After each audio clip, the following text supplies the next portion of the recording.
My name is Dr. Alyssa Cohen with Pelvic Floor For Moms. I'm talking about some stretches that I want you to start in that first 0 to 6 weeks postpartum after a C-section.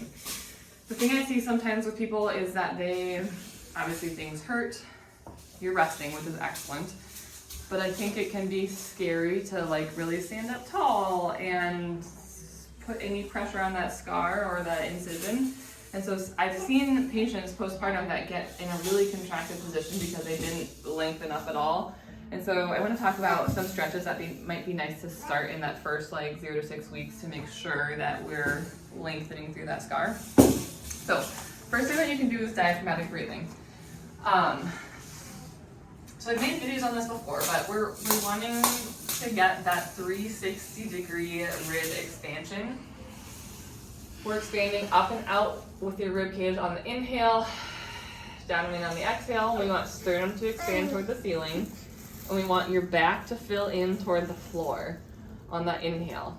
The nice thing about that diaphragmatic breathing, it actually, we get rib cage expansion and you get some lengthening into pelvic floor, but it actually acts like a sump pump to help draw fluid and inflammation out of pelvic floor, scar region, lower abdomen. But it also acts as fascial mobility, so that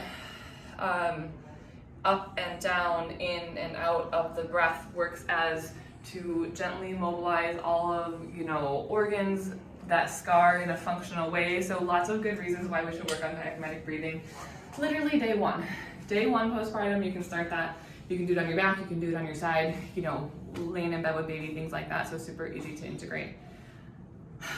In that first week 1 to 2, I want you to start thinking about doing some press to stand. You don't have to go beyond neutral, but I think you might find that you might inherently want to be in this little bit of tucked position. So you can use a chair for support, you don't have to, but just pressing to full tall, you can get a tiny smidge of extension, but not going crazy with it. And just doing maybe 10 reps like that. Once you get to the top, you can maybe hold it for a 5 to 10 second hold to just get a tiny bit of stretch through abdomen, no pain, right? With that incision, we're looking for no pain. Sharp things, you might feel some bits of stretchy and that kind of thing, but it is not a no pain, no gain situation. So we're being gentle, real gentle. Once we're in that 2 to 4 week period, a few weeks out, you've gone back to your doctor, looked at the incision, things look good, we can get a little bit more opening through there. So one thing that can be nice to add in is a bit of a hip flexor stretch. You can do it standing or kneeling. In this position, you can just have that thigh straight. You might already feel a stretch there. So if you feel a stretch, that's fine, you keep it with that. If you don't feel a stretch, you can start by shifting your weight forward a little bit. So we're going to open more through that hip. You might feel a stretch there. Again, maybe in week 2 you feel a stretch there. Great, stay there. Week 4, if you've already stretched that and it doesn't feel tight anymore, then you can add a little bit of reach overhead. You can add a little bit of a side bend. You are in control. Again, no pain, but gentle stretch. Find the point of stretch and hold there. We don't need to go beyond the more I stretch, the better. Not the case, right? So gentle. Obviously, you're gonna do that both sides.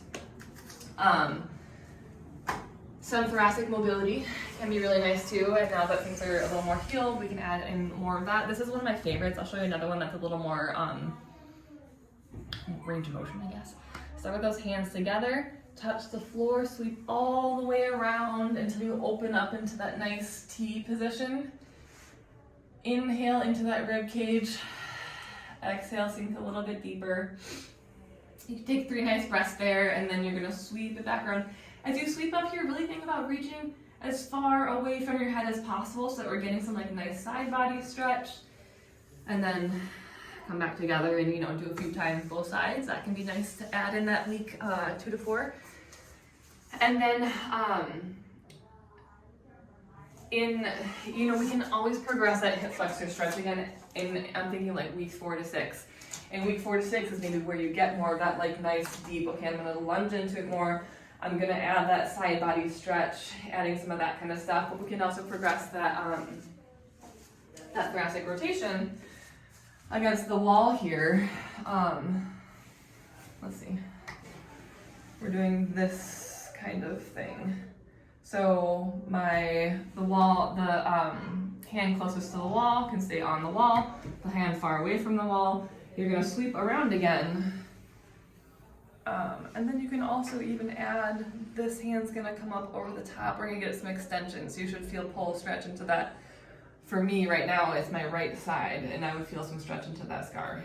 Down with this hand, sweep this hand back around, and do it again. And then obviously turn around and do both sides here. So those are some things to think about to get that scar and low abdomen to be able to heal in a nice, long, tall, lengthened, open position to avoid as much, contracted scar tissue formation in those first 3 to 6 weeks.